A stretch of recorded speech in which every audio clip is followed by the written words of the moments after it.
Hello, everyone, and welcome to another fun-filled episode of Fangirlz Assemble. I'm Fariha, joining me all the way from Kentucky, Kristan and Hello, Madelyn. everyone, and welcome to another God, fun-filled Fangirlz Assemble. I'm Fariha. It wasn't me this time. Oh, okay. Fariha's such a noob. Oh, wow. Such a noob. I've done it again. I'm sorry, guys. I'm so sorry. But anyway, how are you guys? Good. I feel like it's been a million years since I've done this show. Yeah, Maddie hasn't been here in like a month. 2 weeks, right? 2 weeks, yeah. That's so weird. I was like, wow, time to do Fangirls. Do I know how to do this anymore? You're nailing it. I don't know, Maddie. We're going to see. And then, we may have to come to a judgment, Kristan and I. Do we let Maddie come back? I don't know. You forgot to mute your YouTube after 1 week, so. Shut up, Kristan. Well, I did last week as well. Oh, yeah. So, where do we go to buy books? Let's get that out of the way. InStockTrades.com. Woohoo! Tell us all about it. Maddie, do you remember InStockTrades.com? I'll never forget InStockTrades.com. Why did you never? Life. Because you can buy over $50 worth of books and get free shipping. But not only that, but you can get up to $50 or 50% off all books, which is awesome. And I love them, and they're amazing, and they carry so many books that I love. Is anybody looking at what's coming out next week? Anyone picking anything up? I have it right here. I'm not picking crap up, but there's a lot of good stuff coming out. You got your Absolute Scarlet, if you're into that. And what's this about? That's one of the Brian Michael Bendis's noir series. Oh, okay. It's supposed to be good. I don't know. Mm-hmm. The New Adventures of Super Sons. Nice. I'll be reading that on Hoopla. But you should buy it. What else is there, you guys? Well, they're releasing the Drowned Earth event, which is one of the most recent big, I guess, more Justice League event, but like DC-wide event. So the hardcover of that's coming out. And it's drawn by your dude. One of the most recent big. Whoa, hear me again. Huh? Sorry, I thought I heard my voice repeat. Oh, no, yeah, that was me trying to unmute something. Oh, for real. I was like, whoa. The Drowned Earth is actually drawn by your guy, Stephen Slazik. Yeah, and actually he's going to be, I guess he's going to be leaving a lot of these works next year because he's going to focus more on his own properties for a while. So I'm going to miss him on DC books, though, because I love the way that he draws everyone. Nice. Would be too bad. But yeah. And that's all I'm looking at right now. I still need to pick up the Paper Girls hardcover, but I don't have the first one either. So when I jump in, I've got to get both. So, and I don't know if I saw this right, because I usually don't see things right. So someone correct me if I'm wrong. But Imperium Deluxe is coming out next week. Like right. As well. So this is like a Valiant. There's not a lot of good things coming out of Valiant, as I think. But Imperium is like Toyo Harada, the best villain that was ever created. Like, I feel like he will get along with Magneto and what's that other guy's name? The yellow guy from Green Lantern. What's his name? Sinestro. Sinestro, yeah. Sinestro and they will get along. Like, that's what I was talking to David over the weekend. And then what came out, and also Batman Detective Rebirth. Or no, that's the following week that comes out. But I think like that comes out this week.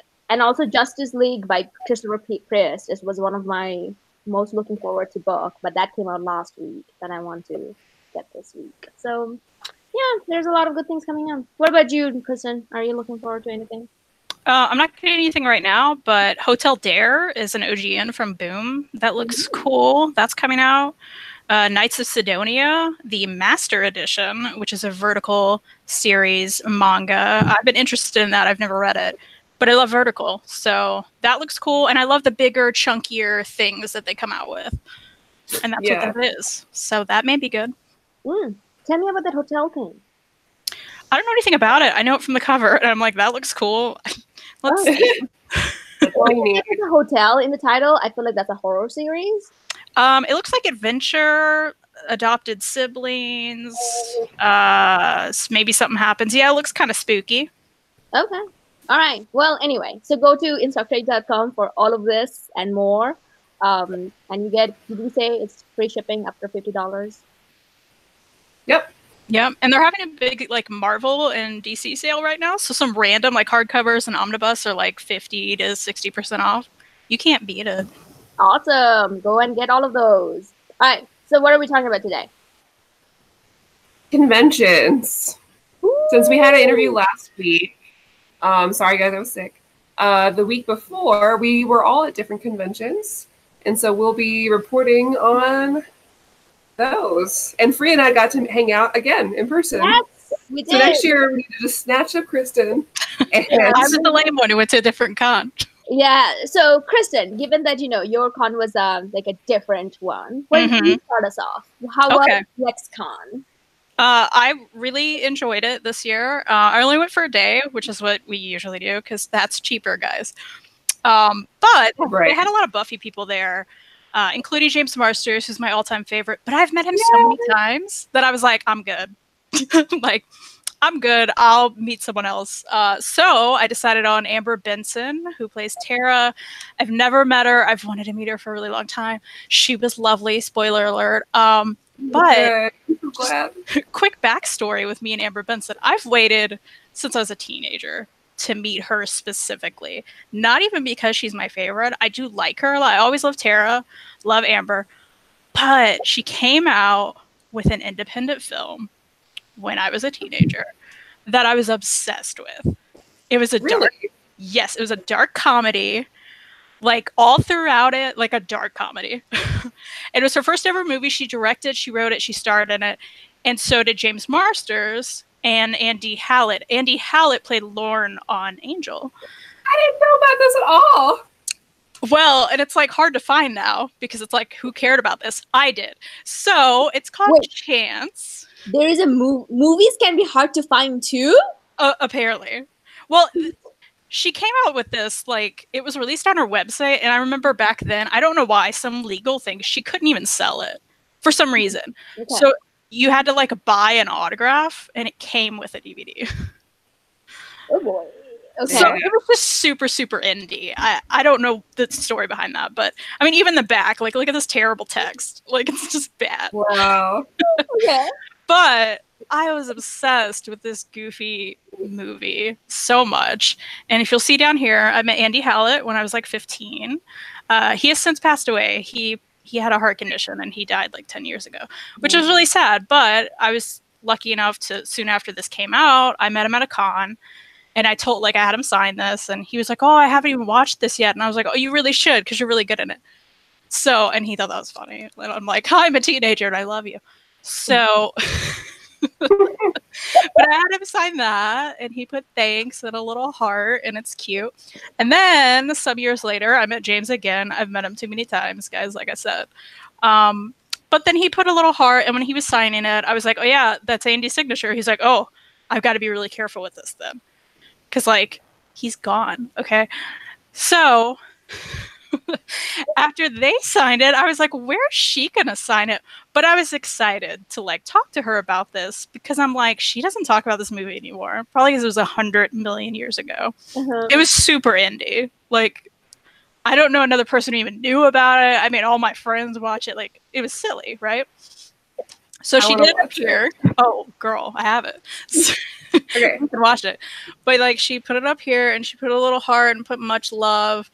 And she freaked out. Like, I just took the insert out, the moment she saw it. She's like, wait, what? And she, like, laughed. And I was like, no, seriously. So I told her the whole story I just said to you pretty much. And she, like, we awed over Andy Hallett. And she's like, that's so great. And I was like, yeah, I've just wanted all three of you to sign this because I really was, like, obsessed with this as a teenager. And she's like, oh, well, I really hope it, like, brought you some kind of joy. And I'm like, oh, it really did. I loved it. And I don't know. So we talked. Also, I had a Goose shirt on. So the first thing she said to me was, oh my God, I love your shirt. And I was like, yeah, you do. Because it's the best shirt. Which one you have? I'll have to wear it. I haven't worn it yet. But it's like Goose. And he's wearing a little goose collar. And there's like a paw print and like a military insignia like here. Like it's really cute. Anyway, so that's what I was wearing. She was very lovely and I loved her. And that's my story. So glad. I'm so envious because that was such a bummer that like I didn't know these people were going to be there until after I'd already made other arrangements. I'm so glad I went to C2E2, but at the same time, I'm like, this is the 1 year I don't go, right? And LexCon gets like some awesome people from Buffy, and then also Billie Piper, who I adore so much. I was like, really? Come on. Yeah, they took forever to announce people too. So if LexCon people are watching, like, what are you doing? You waited way too long. No, like, for real. like, if I wasn't just within driving distance. At C2E2, I'm sorry. That was a really stupid move. That was not really stupid. Because there's like a weekend, so many weekends. There's like 52 weekends in a year. You don't need to share it with like, you know, C2E2. That was just weird. And like, I guess C2E2 announces their dates crazy early because they announced their next year's dates while we were there. So there's no excuse for LexCon. Right. Ridiculous. So, Kristan, have you met now every Buffy cast? Or... Oh, no. No. I'll probably never meet Sarah Michelle Gellar. She doesn't do cons. I think she did like a Star Wars con like a few years ago. That's it. She's like the Holy Grail. Like I know. It's not going to happen. She doesn't do it. Oh, okay. I mean, I haven't met tons of people, but I've also met several other people. So I don't know. I mean, I've never met Allison Hannigan. I would love to meet her. She does more cons now, but they're not like around here. Okay. So do you at least have like a pictures with all the ones that you have done? Oh yeah, yeah. You should make a collage out of it. And I met Maddie's favorite, Eliza Dushku, several years ago in Lexington. What you? See, we were talking about this before we came on. That'll be the character. You rewatch something and you'll be like, "Oh, I love her now." Well, sometimes it helps when you have a friend who's really into a character too. They can help explain it in a way that you didn't think about. So like, I feel like when we finally have a time to like really hang out for like a weekend and like, you know, watch stuff and like read stuff and like whatever, then we can really dig into that and you'd be like, okay, Maddie. All right, so you're gonna watch these episodes so I can explain why. I'll pull out my PowerPoint and I'll be like, here's why you should like Faith. Yeah. Oh, and now you can watch that movie Chance because I want to watch it. So. Yeah. I mean, it's ridiculous, but I'm just shocked to find out that Maddie doesn't like someone. Maddie likes everyone. I don't know. There's people I don't like, and it changes too. I mean, like, I don't know. There's that happens because I think about how I was when I was younger and characters that I liked or didn't like, and sometimes it just depends on whatever my own personal ship was at that age. Honestly. And I would get upset with people. Like, how dare you be any like antagonizing at all? And now I don't see characters as much that way. But back then I was like, ugh, because I took a personal offense. I was like, these main characters are me, and you are attacking me personally. You fictional character that's doing exactly what you're supposed to do. So no, I mean I completely agree with like, you know, characters coming between my ships. Mm-hmm. And the thing is, like, it became to a point where it's like I will not watch their other movies or TV shows.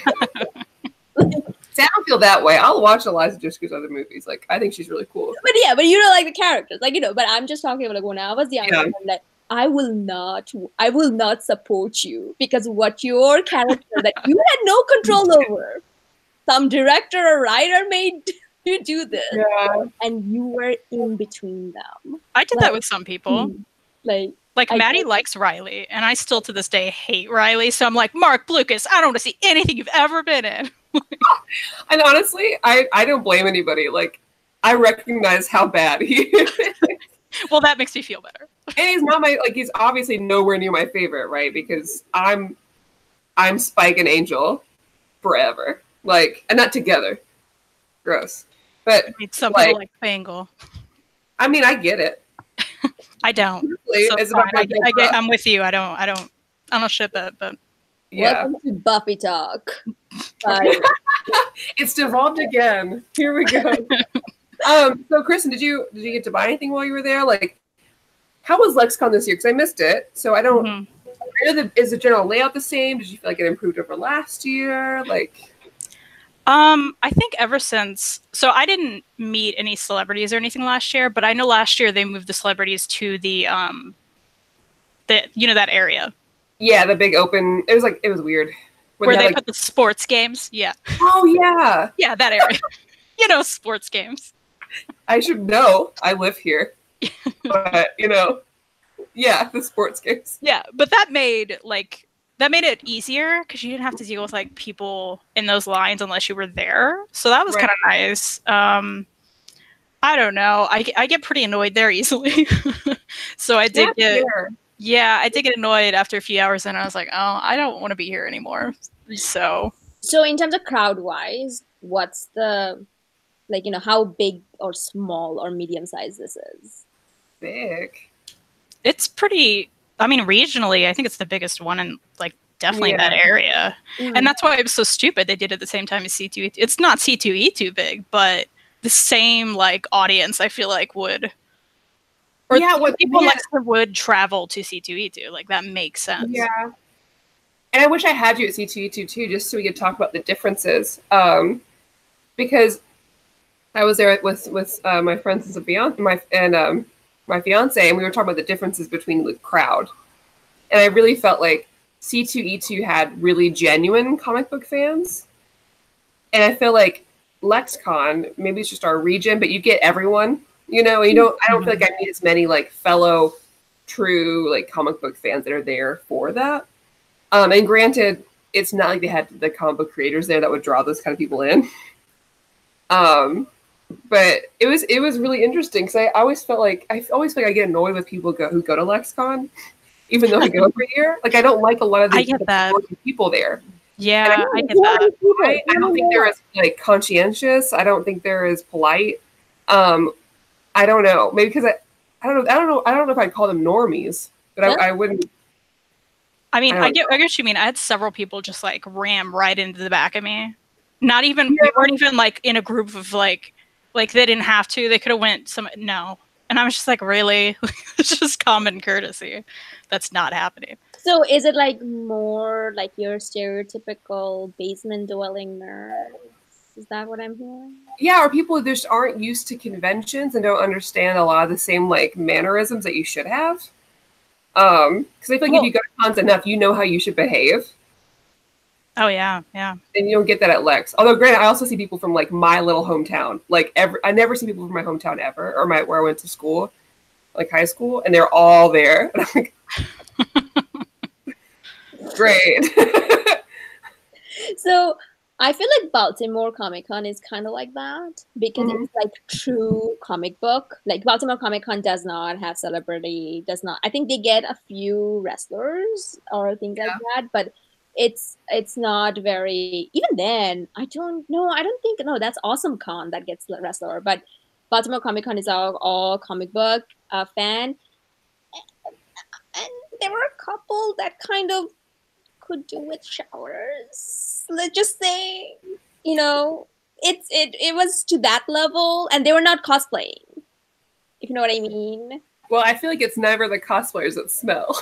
At least with that, you would be like, okay, I mean, you're costume or something like that. But it's like, general people, and you're like, ooh, why don't you go into the line? I'll be 10 people behind. Like, that's okay. So, there's like a little bit of that too. But anyway. So did you meet any comic creators, Kristan? Yeah, let's see. I got some comics signed for my dad. Why can't I remember who these people were? Oh, David Finch. Oh, okay. And a guy I can't think of the name of right now. Let me look it up. David Finch was there with his wife, right? Meredith Finch. And then she canceled. I was going to get my comics. She canceled. Yeah, she canceled. So. Okay, then that makes me feel better because I think I talked about in the show, but I got her books, her series Rose. Yeah, Rose. I really liked it and wanted to get it signed, but she wasn't there, so I feel better. She wrote or drew later half of New 52 Wonder Woman. Yeah. Yeah, so. Which most other people don't like, but I like it. Maybe that's because Donna's in it. And I'm just happy to see Donna Troy at any time. And she has the most badass outfit, so I don't care if it's good or not. Like, all right. And then, what about any kind of halls? Any halls? Oh, yeah. Mike Zeck was the other guy. Thanks, Reed, for yelling that. Thanks, Reed. I heard him yelling the other, Mike Zeck! I'm like, oh, yeah, that guy. Who was Mike Zeck? He did. Gosh, now I'm like, Reed. Reed, yeah. You know that Secret Wars 2. He did the cover of that. You know, old school. Some Spider-Man stuff. I hear him laughing, but I don't know. He may tell me later. Yeah. What? This isn't working out. Anyway, we went to see Rico Renzi though, who does colors for Spider-Gwen, and he created Spider-Gwen. Nice. He had this like art book he did with someone there. This is a really like nice quality. Feels nice, you know, like the soft. Really good. Yeah. His signature is so cute because it's like just nothing. Can you see that? There's like a little fly. And then it says Rico. I guess there's like flies throughout this whole art book that like you gotta find. You don't have to find. He's like, if you go, you'll go crazy if you try to find them everywhere. But I don't know. It looked cool, so Reed and I wanted this. And we like him a lot. He's very nice. He's Kyle's friend. I think that looks awesome. I don't normally see books like that. Yeah, and it's like oversized. By creators. Well, I don't have an average thing here. Here's a DVD. I don't know, it's big. But wait, did he draw this as well? Because he's a colorist, right? He did the colors with someone who drew it. So, but he's like, I mean, he does amazing color work, you know? Right, yes. He's one of those like colorists. I'm like, oh, I know your name because you've done some Squirrel Girl and some Spider-Gwen, and like you can tell, especially Spider-Gwen, like that stuff pops. So his best work, and then if you haven't read it, I don't know what you're doing, but Saladin Ahmed's Quicksilver, he was the one who colored it. And nice. It was unbelievable because the art was okay. It's nothing, but the thing is, because of the color, you could see, you know, him running fast. Like I never seen that effect before. Like, you know, there is like this, the way like because of the color, you could tell that he's running really, really fast, which was kind of very interesting way of doing this. I've never seen that before, and that Rico did that. Nice. I'll have to. I know you mentioned that one before. I'll have to read them. Yeah. All right. So, my favorite booth ever was there. You know, Maddie and I have talked about this. Yeah. Gym City Books. So that's where I decided to spend all my money. Because, you know, it's so cheap. It's just so cheap. So I got one omnibus, which is X-Men Revolution. Nice. It's Chris Claremont. People kind of crap on this run from what I've heard. But here's the deal. Rogue's right here. And I want to read it. And also it's Claremont. So, and then she's on the back. And I'm like, I want this. So I got this. Because I don't care. What? How much you got it for? What'd I get it for? Yeah. A little over half. Oh, okay, nice. Yeah, I texted you. No, I texted you. Look at the text and then bring me what I'm asking. There's something I forgot. Get with it. Get with the pen. Read. I got some pins I want to show you. They're in the wall over there. Okay. Sorry, guys. Domestic dispute. Okay. I got the third Hawkeye book. This is stuff Jeff Lemire wrote, and it was also more than half off. It was crazy cheap. Thank you. We're not fighting. Thank you. I had the other two, and I haven't read them, so I was like, I should get this because it ends the run, from what I gather. Yeah. So I got that. It's not very good. Hey, that's what I hear, but it was like stupid cheap. So I was like, whatever. I want this. I was gonna say, how much did you spend on it? Because you're probably going to, you know, keep it really on the down low if you want to make it worthwhile. Okay. I'll, you know, I may like it. I don't know. It was worth it. Trust me. Okay. All right. Okay. So then I got 3 and 4 of Deadpool World's Greatest. Had the other ones, also dirt cheap, and I was like, I like these oversized Marvel books. I love that cover. Oh, I know, right? This one? I'm gonna show it up. Yes. It's so good. This one's pretty good too, though. But it's not like the other one. Yeah. But the thing is, like, I really like that cover. So did you know that Jerry Dugan is like a longest running Deadpool writer? That's what I heard, and I like him. I mean, I love the run we both love. I love that. That's really awesome. I'm actually planning on catching this one up in Marvel Unlimited. Sweet. It's a good idea. Also picked up All New, All Different Adventures. Ooh. And this is a nice chunk, you know. Mark Waid. So so this gets a lot of crap. So Does it? Yeah, I want to read this and figure this out. Let's read this together. And I'm down. We should, because it was worth the price. And I know it's on Marvel U, but I loved how chunky it was. It's I great, know, right? chunky. Yeah. I mean, so you know how you were saying, hey, this has Rogue in it, and I bought it. Right? Yeah. Why do you think I bought that? Mm-hmm, Like, you know, who do you think was on the cover? I'm like, I get it, because I'll do that. I'm like, yeah, whatever. using it. I'm Just like everything Lemire, people trash every superhero thing I think he's ever done. I'm like, it's fine, I'll read it. No. Who are these people? Because those people clearly haven't read his Moonlight run. Well, yeah. I mean, I hear people like that, but everything else, I hear people don't like the Green Arrow he did. I haven't read the X-Men he did. And I'm just like, I'll read it sometime. Okay. Yeah. You know. No, don't read his Green Arrow. Although people liked Animal Man, right? Yeah. Let's get an Omni. I'll get that. Don't read his Green Arrow. I've heard that. No. So there was a booth. This is pretty nerdy, but I'm going to show it anyway. There's a booth full of pins from Disneyland. You know how enamel pins are. Nice.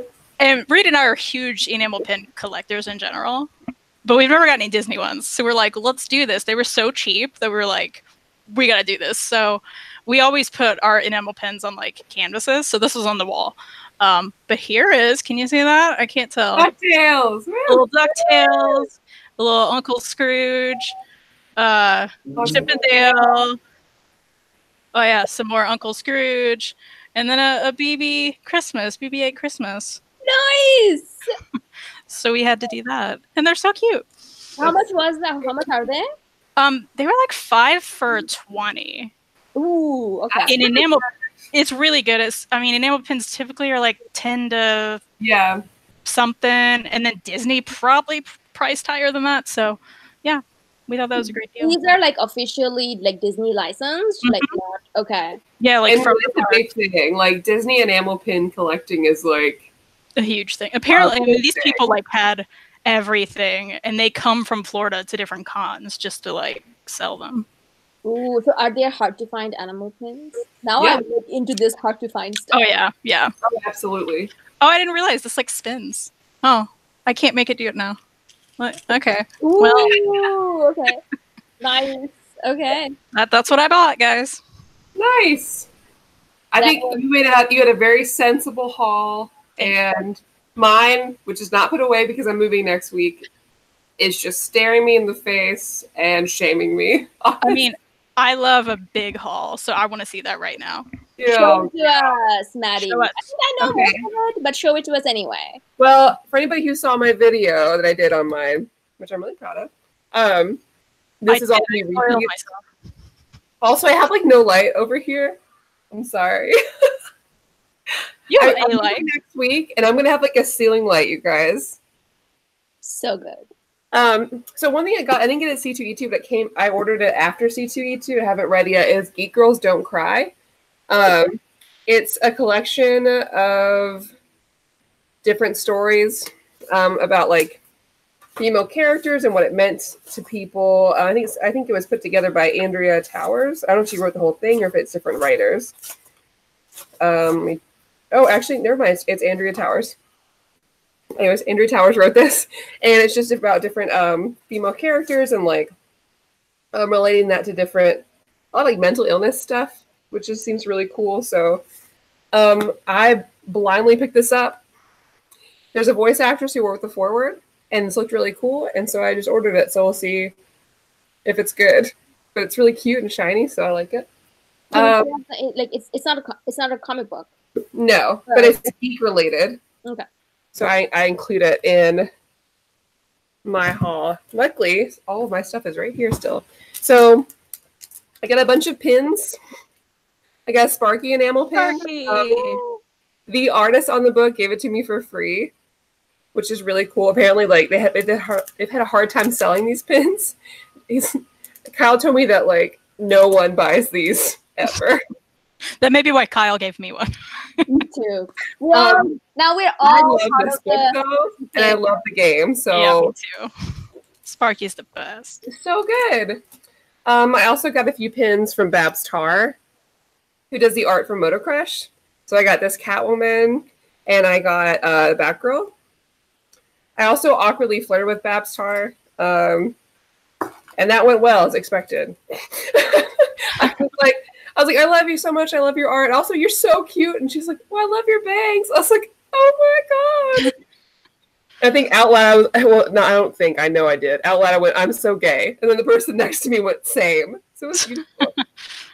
And I got Catch-You and Francine pins from Strangers in Paradise, which I love. And a pin that says, Big Bride for President. Bigger is better. Because I'm obsessed with her after that Mr. Miracle run. Okay, this is going to take a little bit. I'm trying to not make this a million years long. No, keep going, because I need to bring something. I forgot about that, so keep going. going. I got the first volume of Batgirl Birds of Prey signed by the Benson sisters. I also got to interview them. They are super, super nice. They also write for the 100, and they just finished up the Green Arrow run in Rebirth. I love them so much, and they got to write Roy Harper's funeral in Green Arrow, and I was telling them how much it meant to me, and they said they cried too, so I was really thankful. Oh, I got Sex Castle! Yeah! I haven't read it, so I'm going to. And I talked to Kyle a lot. I love Kyle so much. I feel like I just saw him so many times, and he always draws cute little pictures in his signatures. Like a little cat. That's a good one. I love it. I also got my Red Sonja by Amy Chu signed. She's super cool, and also she did a panel about Red Sonja that you can watch on YouTube on like Sci-Fi Wire. They were there at C2E2 doing like live panels. I bought another copy of Dead of Winter because they had one that I didn't have, and got it signed by Kyle and Gabo, the artist. And Kyle drew a little dog, a little turkey, and Gabo drew a little poop. Both those cute. I got my new Titan signed by George Perez, and I got this signed by Marv Wolfman back at Frankfurt Comic Con a few months ago. So that's pretty cool. Also, I have a quick Marv Wolfman story if you guys want to hear it mid-haul. So Tell us. Yes. We get to the con and on Thursday. And Thursday night, we already had plans to interview Chris Claremont. So basically, we like hang out with Chris Claremont for like almost 2 hours. That's all it is. It's basically, it wasn't even really an interview. It's just like Chris and Omar just kind of talking about their own like fan fiction ideas, basically, for X-Men. It was really fun. It was really cool. And so we finished up our interview with Chris, and we're walking back to Hyatt, and we see Marv walk in, and I recognize him from seeing him at Frankfurt Comic Con. And so I just go, oh, hey, Marv, which later on my fiance is like, does he even know you? I was like, no. And Marv's like, oh, hey, like, oh, yeah, I just got here, and I don't know where my booth is, and I need to pick up stuff. And he's just, bless Marv. He just looks like someone's really lost grandpa, you know, whose wife should have been there with him, but what wasn't. And he's doing his best, just doesn't know where to go. And he's like, yeah, you know, since George is retiring, I've got to be at all these conventions. And so he and Chris Claremont talk for a while, and we walk him up because I'm trying to go find his badge. But the badge thing's closed. And he's like, well, if I can just know where my table is. So we go to show him his table, and security's like, no, you can't come in here. And I was like, oh, okay, well, I mean, this is Marv Wolfman. He's a guest. Could you just walk in to his table? And he's like, no, you can't. But anyways, we had a nice little conversation and chill time with Marv. Wait, so was he forever lost? Or Absolutely, though. Okay, listen. Every time I saw him the weekend, he was just like Not that gif. Oh my god! yeah, like some security was like, yeah, you can't do anything. What? It was. So he came back the next day. Oh, okay, he left. But like every time I saw him at the con, he looks like that gif of John Travolta, where he's just like. We would see Marv like get from his table and walk one direction, walk this other direction, and then walk back past his table and through. I was like, where is that poor man going? Like, that was like, I can testify for that because, you know, Maddie pointed it out. Maddie's like, Fariha, that's Marv Wolfman. So my first question was, who? Like, I was that who Jim? Because, I don't read old comics. So, and then she's like, no. And then I'm like, oh, okay. So I saw him. Since then, the whole 3 days, I just never saw him sitting down. I just saw him just walking by the way Maddie is describing. I don't know whether he ever got to his seat. Oh my gosh. It was so good. Anyways, continue the haul. So Fariha has one too, but we got to go to the War of the Realms panel with Jason Aaron and crew, Russell Donnerman. I need to bring another one. Sorry. But we got variant covers. I've got 2 actually. But basically it's Thor fighting frost giants in Chicago, and the river's green because in Chicago for St. Patrick's Day they turn the river green. So it's really cool. And I was like, oh man, that's neat. That's neat. So it was really cool. Variant edition of Thor 11. I like those variants without like text or prices or anything. I'm really glad we're going that direction. I'm glad we made that like stupid. Okay. Again, I'm trying not to take a million years. Also, okay, so I bought some issues at the Benson Sisters table. So I got 2 variants of Batgirl and the Birds of Prey. Now these are done by a Japanese artist whose name I can't remember, but these variants are hard to find and they're very anime-esque. Is it good? So they have them. Hero? Huh? Who is it by? The Benson sisters, Julia and Shauna Benson. No. I'm talking about the cover because you're saying. Oh, I don't know. It's a Japanese artist. I don't remember the name. I just know that I like these and they look very anime. So they had some, so I picked it up from them and got them signed. And I got Green Arrow number 45 signed. This is the funeral for Roy Harper. And they were so sweet. And they wrote, Maddie, Roy Harper lives. Are you not going to tell us how much you cried after that? Oh, yeah. So I walked in from the booth. After my interview, after getting this picked up, which they just gave this to me, which is really sweet. And I was walking away, and I looked down to see what it says, and it says, Maddie, Roy Harper lives. And I get emotional. And so I start tearing up. There was a lot of tears, guys. Yeah, well, I cry a lot, and once I start crying, then I'm more likely to cry throughout the day about things because I'm just one of those people. Once the floodgates are open, it's just really hard to get them closed. All right, so moving on to the next part, we went to Torpedo's booth, and they had a crazy sale. It was like buy 10 get 80% off, which is stupid. That's nuts. But I will take advantage of that. So I got a ton of stuff. Yeah. Witchblade Red Sonja. I've never read Witchblade, but it has Red Sonja on it, so I'll pick it up for like almost $0. Green Arrow Black Canary, the wedding album. It's by, who wrote this? Judd Winnick, who I love. And Trinity of Sin, Phantom Stranger, Volume 1. We just got these because we kept buying all the Trinity of Sin books at Ollie's for like $3 each. So we might as well finish. We haven't read any of these. We just keep, once you start, I get it. Like, well, we might as well finish these up. I'm sure it's not good. But we're still buying this. Yeah. Yes. Come on. I mean, I bought this, remember? So. I picked up Cairo by G. Willow Wilson per Fariha's suggestion.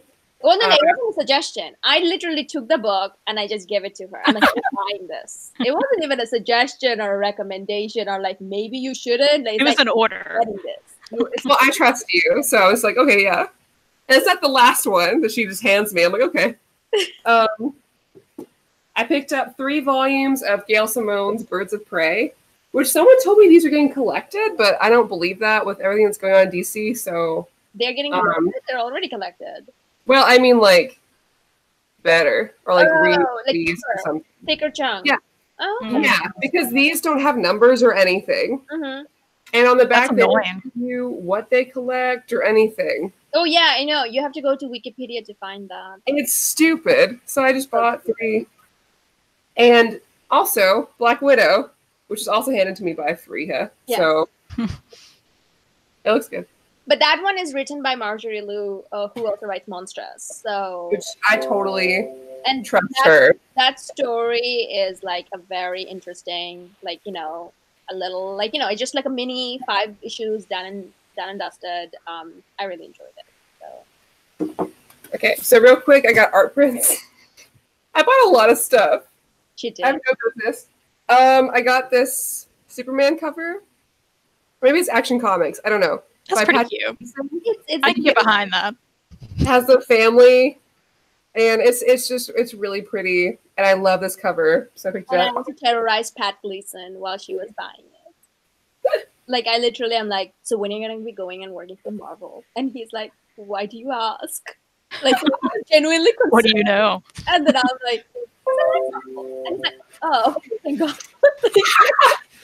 He's just like, I don't really read DC, but I read, you know, but I like your work and I want you to be at Marvel. Yeah, so I was like, so I met Jenny Frison and I got this. I bought this and signed. Okay, so I know we've talked on the show before about how, like, the horror stories that we've heard about Jenny Frison, right? I already heard this and it's funny. In person, that she's very cold, or, you know. And I went up there with Amanda, and no. You're not setting this up right. Okay. Maddie? So I was talking about my interaction with Jenny Frison last year in Baltimore Comic Con. And Omar has a similar story. And it was less than stellar, right? Right. Omar also had a very similar story. So before that, we had lunch and we were talking about this. And we're like, that's kind of interesting. Because Omar was like, I don't know, maybe I'm a dude. That's what you do. And I'm like, that's kind of interesting because she didn't like me either. And then, so we're talking about it. And then Maddie's like, no, you know what, guys? I'm still going to go. And I'm like, no, Maddie, don't. I mean, you like her. She's your hero. What if she's like, you know. I was prepared. Yeah. I was prepared because we've talked about this forever. And I've heard from other people that, you know, she's very colder. It's odd in person. And so okay, I went up there. And Maddie goes to Jenny Frison. Maddie, tell your story. Okay, so I go up there with Amanda. And I'm like, oh my gosh, I love your work so much. And Amanda also comments on her hair color. Like, oh, I love your hair color. And Jenny's like, oh my God, thanks. And like told us about her process and stuff. And we get to talking and she's super nice. I'm like, I just love Wonder Woman so much. I love your art. She's like, oh my God, thank you. And honestly, an overall amazingly wonderful, sweet interaction with Jenny. So after this, we go back to Fariha to report on this. And No. Hang on. We're going to let our audience decide what is one thing Omar and I have in common and Maddie doesn't. And then we decided on that. Put it in the chat, guys. That gotta be it. Yeah, but anyways, we made a joke about it, you know. Hopefully that's not true. I love her artwork a lot, you guys. You know, then we're like, Both Omar and I was unimpressed. Let's just say. Like, we were impressed. All right. So, sorry guys, I know I'm coming. I never have a bit of holiday, so I'm never going through this much. I also went to Frank Cho's booth. What? No, I said go for it. All right. I also went to Frank Cho's booth. Now, I disagree with a lot of things Frank Cho does, but I really love this, how he draws Red Sonja. So, I was like, I told Elliot, I was like, my fiance was like, I'm going in anyways. I'm just going to have to sacrifice and go in. But I picked up this print of Red Sonja that I love. I told him that I appreciate how thick he draws women. And got this sign. Honestly, I was kind of underwhelmed with him. He's not what I expect him to be. I don't know. Jess said the same thing. He was kind of, I don't know, it's not boring, but I went in with a lot of excitement to talk, as I do with everybody. Oh my God, maybe racist towards white people.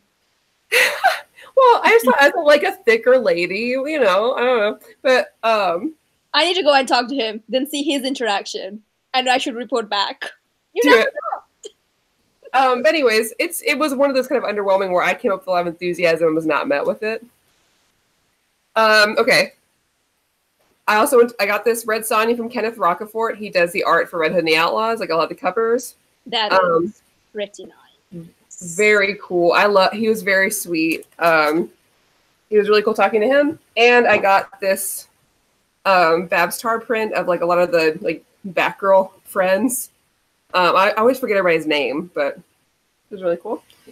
And okay, promise you guys, almost done. I picked up the Rachel Rising Omnibus. It's nearly propping up my tablet. So is all of my issues of the 1999 Titans run that I picked up. I picked up like 20, 30 20, 30 issues of these. So I can't show you them without moving this. But my big thing, which I've been dying to show you, Kristan, which also made Maddie cry. Gallery edition of Strangers in Paradise. It's huge. Like, look at this. And it was like $150, which honestly, for this big chonkin book, super worth it. And I mean, it's beautiful. Like, just full pages. I mean, this is awesome. You have to read that on the floor. On the floor. Put it on the floor to read it. You just look down at it.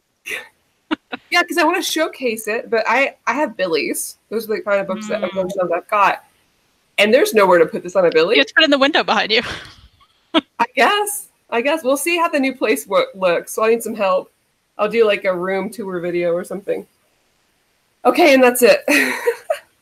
And Terry was lovely. We went to see him as well, and he was very nice. And I totally didn't cry in front of him. You did. No, I wasn't there for the crying. Full on cried, Kristan. I knew you did. Because I'm impressed, Kristan. She cried. I saw your interview, and I was like, she cried before and after, probably. Definitely just after. Because I was talking to him about how much Francine means to me. Because I was talking to him, I said, you know, there's a lot of female characters I look up to, and it's all very aspirational, you know? Like, I can relate to them, but not like this, you know? Because I saw this person, and I was like, this person's body type is like mine. You know, because being in between is fine. I mean, I have a lot of privilege with how I look. You know, I'm not going to disregard that. But, you know, when you have people in comics, they're either this one size, or they're like the voluptuous plus size woman, right? I feel like that's what I see a lot. And I was like, this person looks like me and has dealt with a lot of the same issues I have. I don't deal with them in the same way Francine does. I think Francine makes bad choices. But, like, you know, I was like, it just really meant a lot to me. And so I started getting teary-eyed. I'd already cried earlier in the day, okay? So it was too late. And I was just like, I mean, it was bad. And so he gave me a big hug. It's stupid. That's nice. No, that it was really, really nice. Yeah, so he gave her a hug. And then I'm like, where's my hug? Okay, that was all my stuff. For some reason. Okay. Nice. What a great haul. I know. I never have hauls, you guys. Huh? Isn't it? I never have hauls. It's very exciting. Isn't it? So my experience with C2E2 was mostly experience-based, rather than, like, I didn't get as much hauls. I did buy a few stuff. So first thing I wanted to say, C2E2, whoever it is that's putting that shit together, gotta go. We need to find new people to organize this. We need to find new people to put this together. Because I do not understand for the life of me why I had to walk 5 miles to get to Artist Alley every day. Because you have to pass through all the shops, all the stores to get to Artist Alley. Let's say that you are going to be going there just for photo ops. Too bad. Photo ops is all the way at the back. Like, it was so weird. It was so weirdly put together. I just don't understand that, why they did it that way. And the thing is, like, Artist Alley, there was actual doors, right? On the other side of it. Those doors were locked. Like, I don't know why they couldn't divert people like, hey, if you want to go to Artist Alley, go through this route.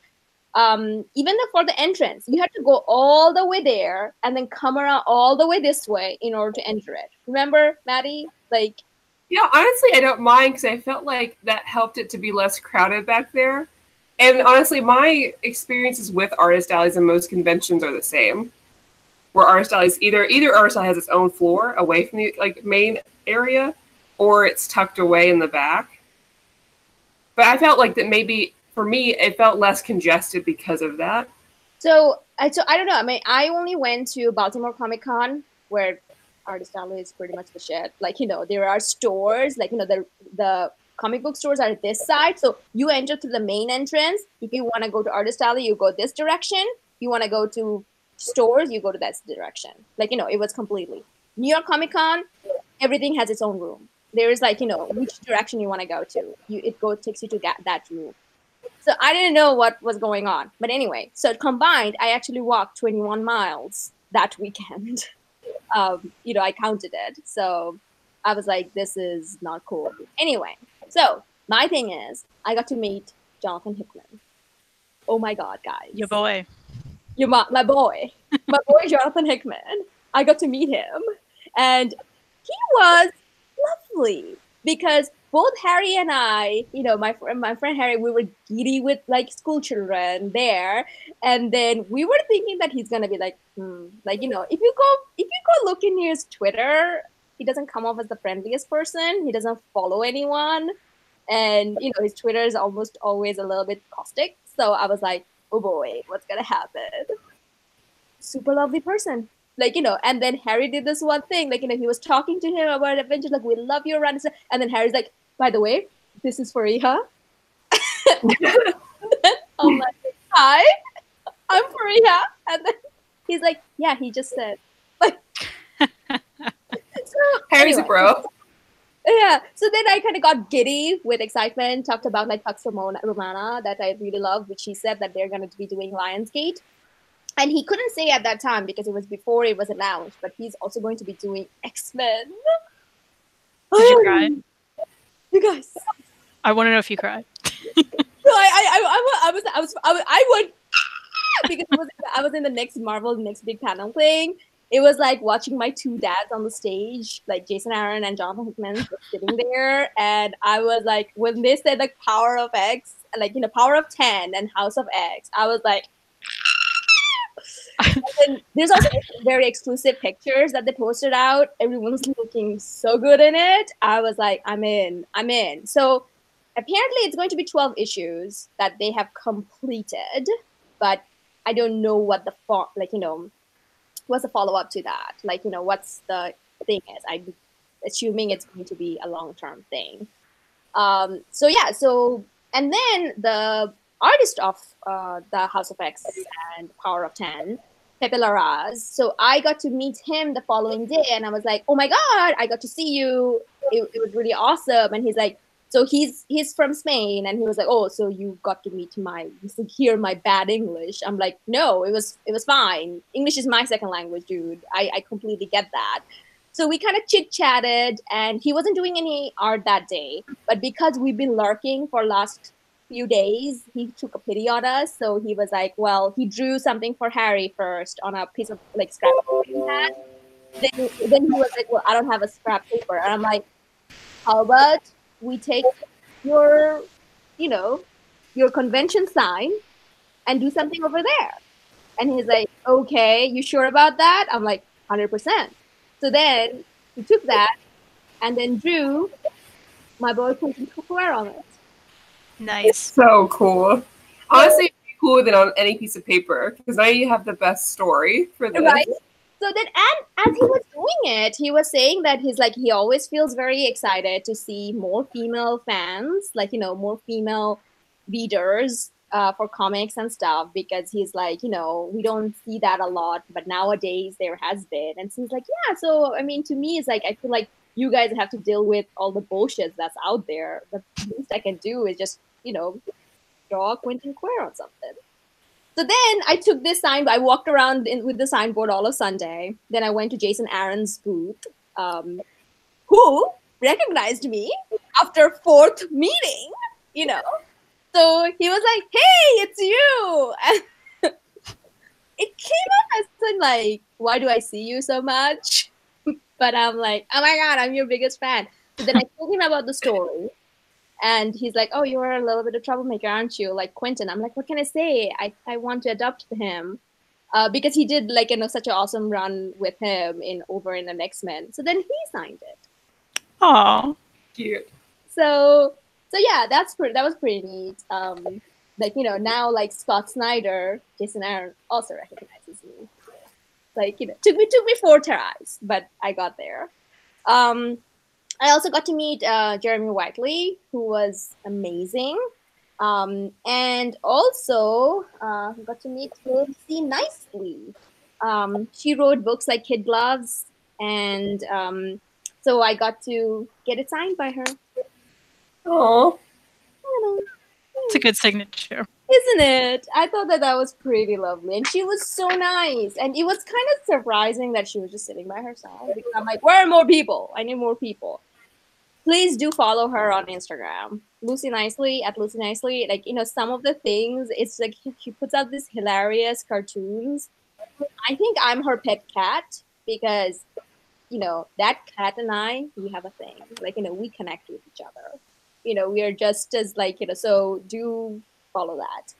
And then there was a lot of general good times was had by all. On Saturday, we just all kind of gathered around in a Maddie, Omar, like, all of their hotel room and then just shit talk the whole night, like, almost until like 12. I think that was what. Yeah, we ordered food and we ordered Portillo's, which is a Chicago staple. And then we just like had some really deep discussions on politics and comics and everything for like 3 hours. Yes, great. That was fun. That was really fun. So in terms of like things I got, as Maddie showed, there was this because we went to the War of Realms, that panel. It was very interesting because I got to ask Ajay Snaran a question and I got a very non-answered. Because I asked him what's the next character he wants to write. And he was like, well, some general non-answer. I'm like, I still didn't get what you want to write. Like, And then he's like, well, I'm writing Conan, okay? That's our character. Don't forget that you did ask him later which Valkyrie was going to be in the next book, right? And he wouldn't tell you. Right. So he didn't say anything on that. He didn't, because we wanted to ask what it's going to be, which Valkyrie it's going to be. Like, is it going to be the movie version or the old version? But he didn't say. He wouldn't say. Because he will be writing Valkyrie after this. So after War of Realms comes to an end. On the Marvel next big thing, they gave out this variant cover, which is Ironheart, Spider-Man. That's so cute. They're all having a deep discussion. So I don't know what though, because they did all this, like they asked all the Marvel creators about what their favorite type of pizza is. Everyone said New York style. I don't know why they played that clip in Chicago. Yeah. That was very weird. Because it's like they're like, we're gonna like, who is the best? Like, is it like Wolverine versus Hulk? We're gonna get this other debate once and for all. And then they did that, and everyone was saying New York pizza, and everyone was like, boo. And I'm like, okay.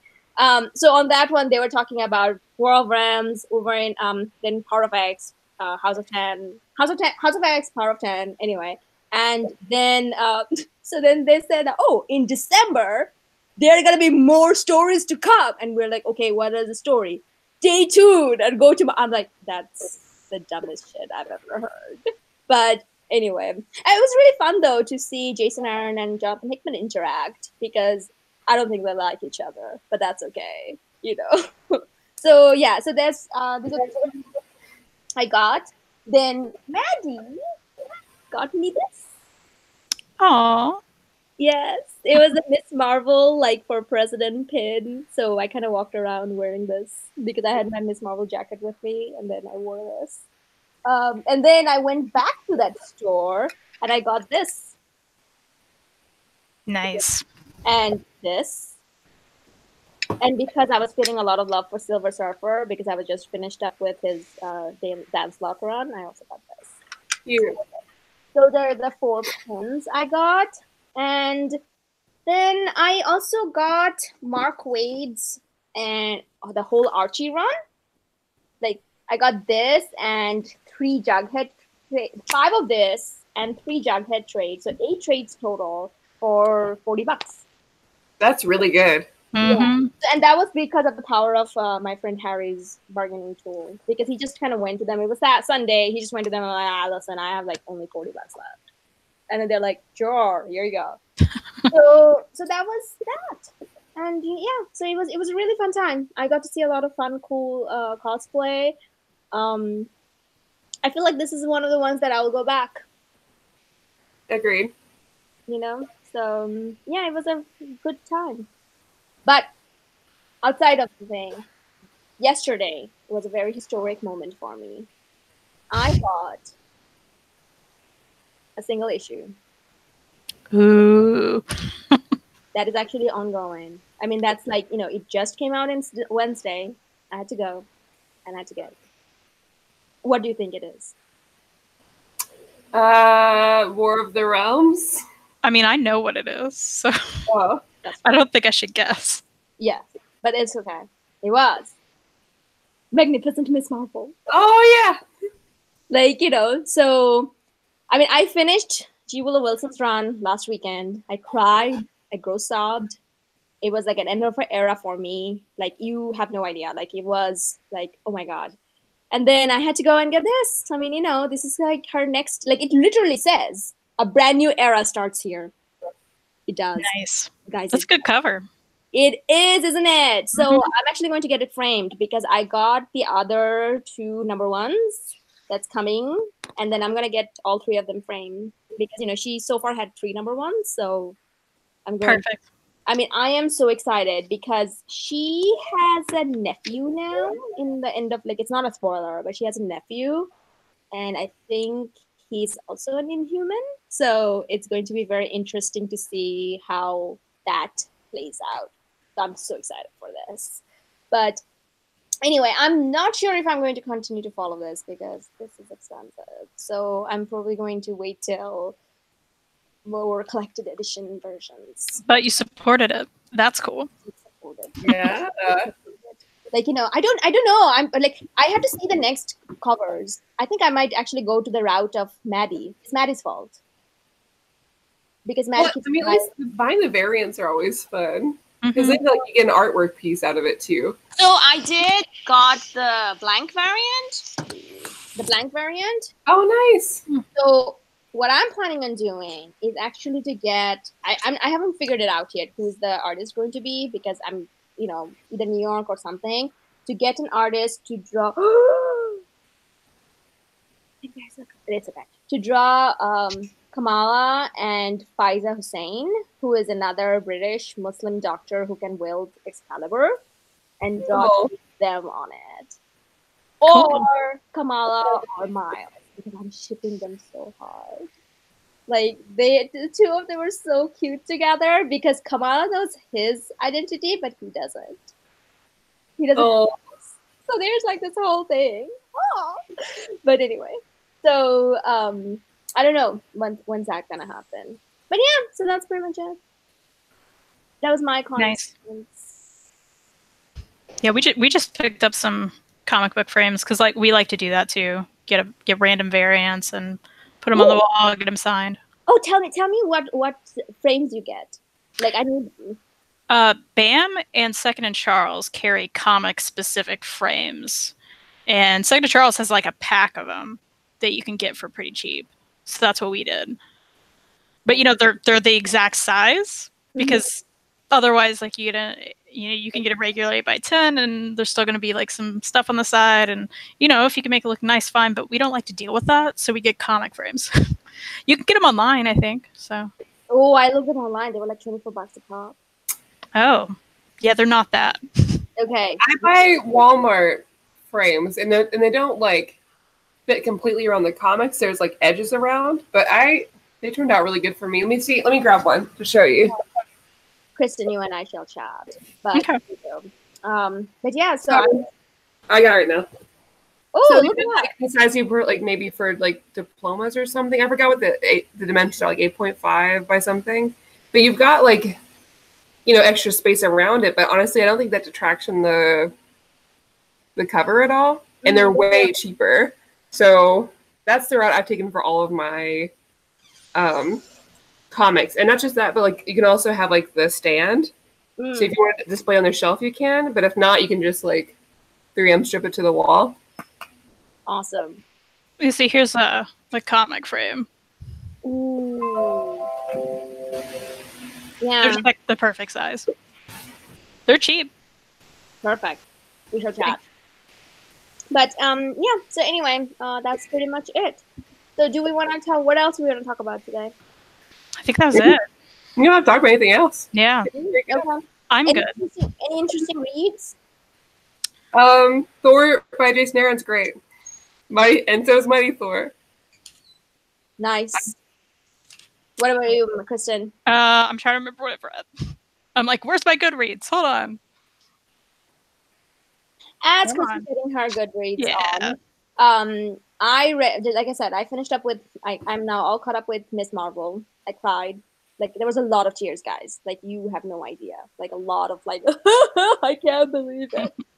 So that was that. I have started reading Star Wars, starting with the Jason Aaron's run. Like, I actually started with the Mark Waid's Princess Leia run, and which was 5 issue. Then Charles Soule did Lando, and then Gary Dugan did Chewbacca, and I was kind of doing that. So I'm actually reading all the way to that until I get caught up with Dr. Aphra. So that's kind of ongoing. I finished up with Green Arrow Rebirth. I was really disappointed. That was really not good. Like, I mean, seriously, it was not. I was really upset. But sad. Ew, it was really sad face. But I was so glad that they established Emiko Quinn, which is Oliver's half sister by Shadow and her father and his father. And they established her to be a character that I don't think can be erased very easily. I really want to see her and Damien get it, like, have an adventure together, because she's pretty much a carbon copy of Damien. Like, they don't even try to hide it. Like, is she not in the Teen Titans one? Because right now, the current Teen Titans Rebirth, there's Arrowette. Is she Arrowette? No, she goes by Red Arrow. She tries to tell people that I'm Red Arrow, and no one calls her that. And she gets very upset by that. But, which also means Shadow cannot be a homewrecker between Oliver and Tina, because fuck that nonsense. I hated that in my Grails run. I'm like, you homewrecker, get the fuck out of here. So, but now, because she had an affair with his father, to make, anything more out of that would be really weird. So I am so glad that happened. So that's at least one thing I'm gonna give them credit for. Else they don't get much. But anyway, I also read Garth Ennis's Night Witches. Guys, that book is the saddest thing I've ever read. Like, it was so sad. I mean, I don't know. I can't recommend it. Like, it's like Sarah. If you have read that, like, it's kind of based on like the same group of ladies who served during World War II. They have a very complicated history because Soviet Union pretty much erased it after the wars. There was like a lot of interesting things going on. And say what you will about Garth Ennis, after reading this afterwards that he had, like, he was actually inspired to write this book because this other historian who actually said that women never fought in combat. And he's like, wait, what? What are you talking about? And then he actually was inspired by that to write it. And he was surprised to find how little information there about them is out there. So he kind of took whatever he could find and make it the best out of it. So he wrote that book. Oh my God, it's so sad. It's so sad. I also read Captain Britain and MI13. That was really entertaining, and I read it on Marvel Unlimited. So it's there if you want to catch up. And I also want to say, if any of you listeners have Captain Britain, the Omnibus by Alan Moore, because sadly, a lot of the issues on that is not on Marvel Unlimited. So please let me know, because that omnibus is very hard to find. But if you know of it in like cover or under, please keep me in mind. But anyway, that's pretty Nice. Oh, I also read PTSD by Guillaume Singelin. That's it. I told you I thought it was fine. Yeah, it was fine. I love the dog. Yeah, it was. It wasn't like, and I like the family. I wanted it to be more than it was. Yeah, I was kind of the middle of the road. Like, I liked it fine. Yes. I That's had how I the same face, and my art was kind of weird though. I liked the art. You did? Yeah, it was different. It was very busy. Like, I didn't know where someone began and where someone ended. I can see that criticism, but yeah, I can see. I was not sure how old that kid was. because I was I couldn't figure that out either.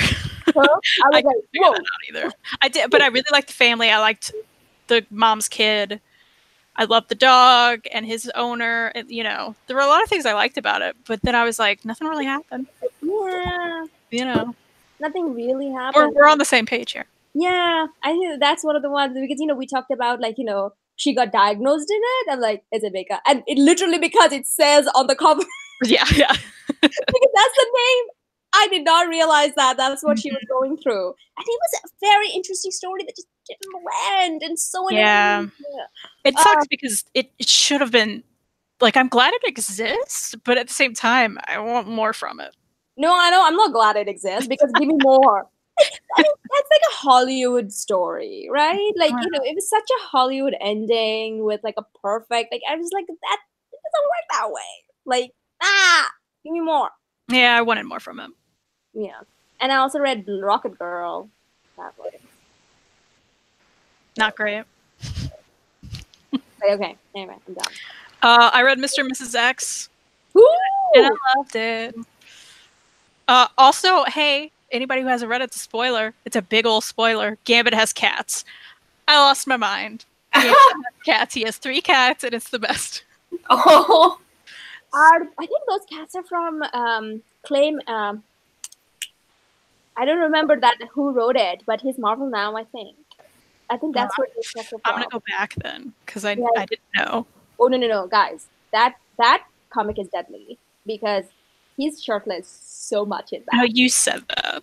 Yeah, and I'm like, see, look, you're telling me about his shirtlessness. That doesn't buy it for me. I want to know about the cats. You should have been like, also he has cats, and I'd be like, well, now I gotta read it right now. I don't remember those cats because I just remember. Of course you don't. No, because honestly, I was a little shocked by it. I'm like, son, put some clothes on. At one point, I'm like, please. And then another character also says it because it's like, do you mind putting your shirts on? Like, what is this? But anyway, yeah. All right.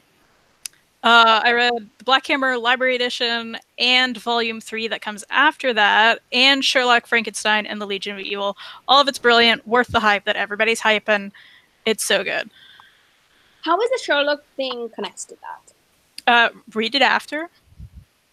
Because Sherlock is a character that's kind of briefly mentioned in Black Hammer. Okay. And that book tells a backstory of it. So you're going to want to already know everything that happens in Black Hammer. Okay. But it's very interesting because it takes a character that gets introduced later on, and it goes back in time, and you're like, oh, that's how she got. Like, it's good. It's okay. good. Cool. I read the first issue of Sabrina the Teenage Witch by Kelly Thompson. It is fabulous. It's on Hoopla. If anybody has it, it's worth it.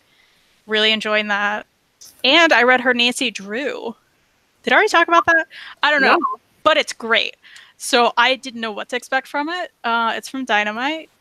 I've never read any Nancy Drew, but she kind of revamped the characters, made it more modern, and like you all say, and it's true, anything by Kelly Thompson, she can just do it all, I guess. Yeah. So I don't know why people like are not obsessing over her. Like everyone should be obsessing over her. Stop talking about Jeff Lemire. Pick up all the things. Yeah. How dare you? We could talk about both. No.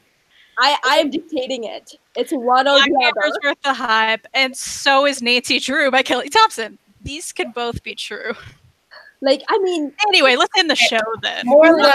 Kelly, like, I have not seen a single thing that's bad by her. Like, it's just so... I mean, how is she doing this? What is she doing? What kind of power she has? I don't know. But it's so good. Everything about her is so good. Just so amazing. But anyway. All right. What else we got? That's it. Yeah, I think that's it. Okay. So next week we're gonna have a special guest with us. It's going to be Brandon Montclair, who have written Moon Girl and the Devil Dinosaur, and he will be joining us for a quick chit chat. So yeah, join us for that. And where can people go to buy all these books? Those who are not fortunate enough to go to a con. Where can people go? In stock trades. In stock trades.